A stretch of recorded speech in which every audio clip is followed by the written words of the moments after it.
warahmatullahi wabarakatuh. Perkenalkan, nama saya Dr. Vivi. Kali ini saya akan membawakan video mengenai bagaimana cara melakukan pemeriksaan refraksi subjektif. Ya, mari kita mulai.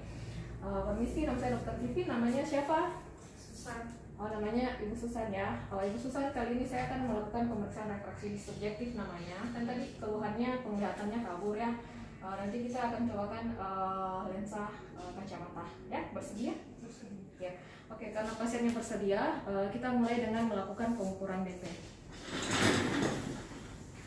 Itu Susan, saya mau ukur ininya dulu ya. Namanya distansia pupil. Tolong lihat ke mata kanan saya, melihat ke mata kiri saya, kemudian lihat ini jidat saya. Oke. Ya, untuk DP pasien kita dapatkan 59, 57 mm. Kemudian kita atur di trial frame. Kemudian kita lakukan percobaan lensa ke pasien.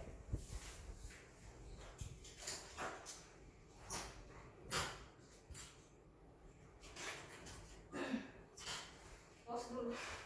Ya, oke. Kita sudah atur DP-nya di trial frame-nya. Kemudian kita visus pasiennya dengan menggunakan trial frame. Permisi Bu ya. Ibu bisa dibaca itu di atas? Iya. Ya, dibaca Ibu. 235 689.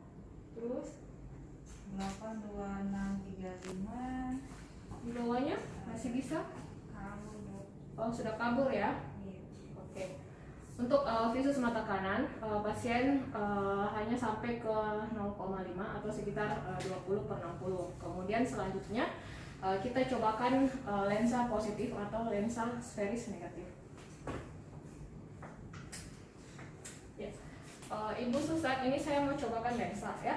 Nanti dibilang mana yang lebih terang ya.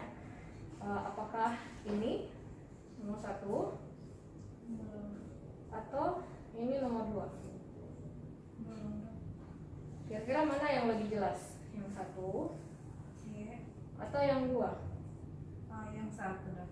Oke, karena pasien memilih yang 1 lebih terang, maka kita cobakan lensa sferis negatif. Ya, kita memulai coba lensa sferis negatif, mulai dari yang terkecil dulu sampai mendapatkan ukuran di mana pasien merasa melihat lebih jelas. Coba saya cobakan ini ya, apakah ini sudah terang? Belum, Dok. Oke. Kalau yang ini sudah? Belum, Dok. Oke. Kita coba yang ini lagi. Sudah jelas? Sudah lebih jelas? Sedikit, Dok. Belum terlalu. Ya, coba dibaca dulu. 82635. Terus? 26344. Paling bawah? 68523. Oke, terus? 48889. Terus? 28643. Ya. Kemudian? Sudah? Belum, Dok. Oh, Di bawahnya kabur. ya. Tapi lebih jelas ya daripada yang tidak pakai lensa. Iya, Dok. Ya. Oke, karena pasien dengan penggunaan lensa sferis -1 ini, pasiennya hanya bisa sampai ke 0,9 atau 20/25, maka kita cobakan selanjutnya pinhole. Ibu, ini ada lubang di tengahnya ya. Coba dilihat di depan melalui lubangnya, apakah lebih jelas? Iya. Bisa baca sampai paling bawah. 56382. Oke. Karena pasiennya dengan pinhole bisa membaca sampai baris 1.0 atau 20/20, maka kita asumsikan pasiennya ini memiliki kelainan astigmat. Sekarang mari kita lakukan pemeriksaan GCC. Di mana GCC ini saya pakai GCC yang -1. Kemudian di sini ada garis merah dan garis hitamnya dan ada tangkainya. Kita cobakan ke pasiennya.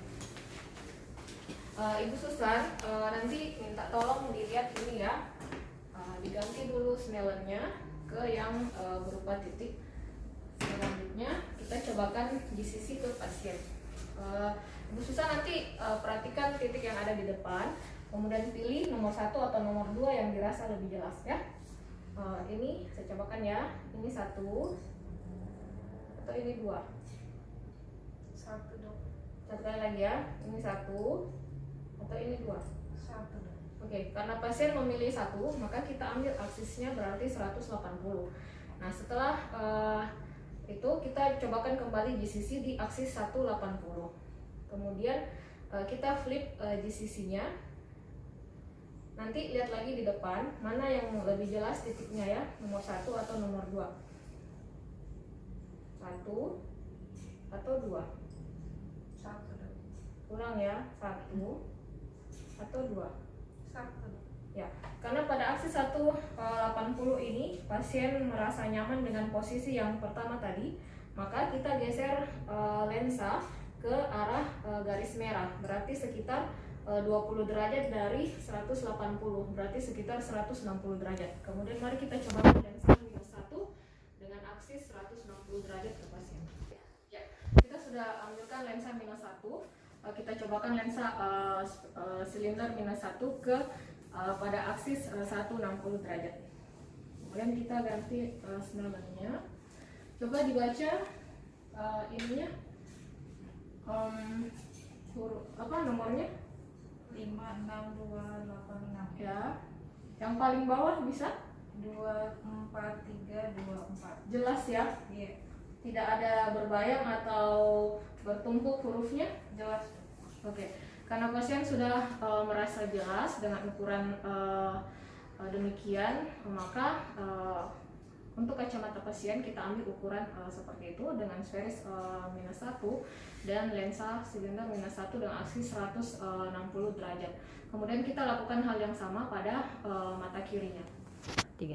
Ya, setelah kita mendapatkan pengukuran lensa subjektif untuk mata kanan dan mata kiri, selanjutnya kita lakukan pemeriksaan duokrom.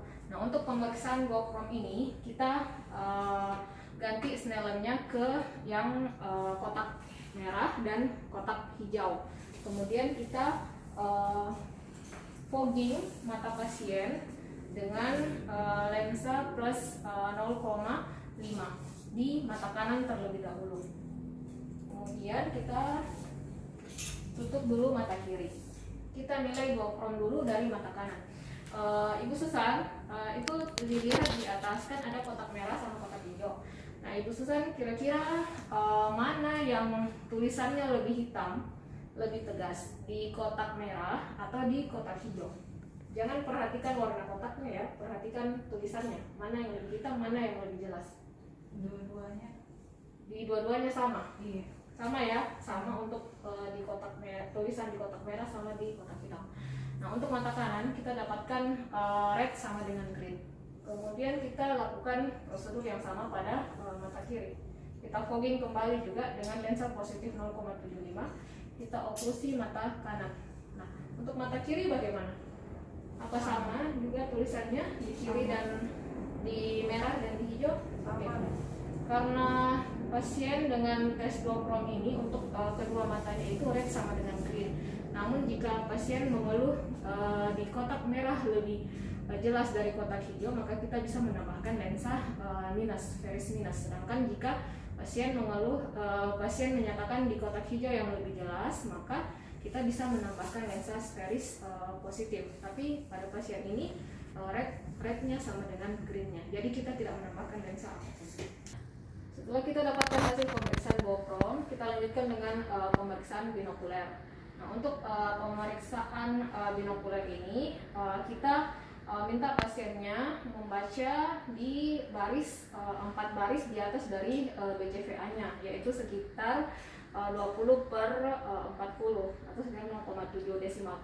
Kemudian kita fogging kedua mata pasien dengan menggunakan lensa positif 0,75. Selanjutnya, setelah kita fogging kedua mata dengan menggunakan lensa sferis plus 0,75, selanjutnya kita oklusi kedua mata pasien secara bergantian. Kemudian kita minta pasiennya pilih mana yang lebih jelas kelihatannya ya, atau sama saja, nanti coba dibandingkan. Tetap pilih 1 atau 2 atau sama ya. Oke, kita mulai. Yang mana yang lebih jelas ya, diperhatikan ini 1 atau 2. Sama. Coba satu kali lagi. Nah, ini 1 atau ini 2? Sama dok. Oke. Dan setelah kita oklusi bergantian, pasien menyebutkan mata kanan sama jelasnya dengan mata kiri, maka binokular test ini tidak ada koreksi. Jadi tetap diambil lensa yang ukuran lensa yang sebelumnya.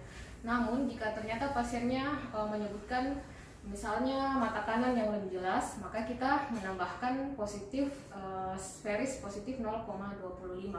Namun jika tidak, maka tidak ada koreksi.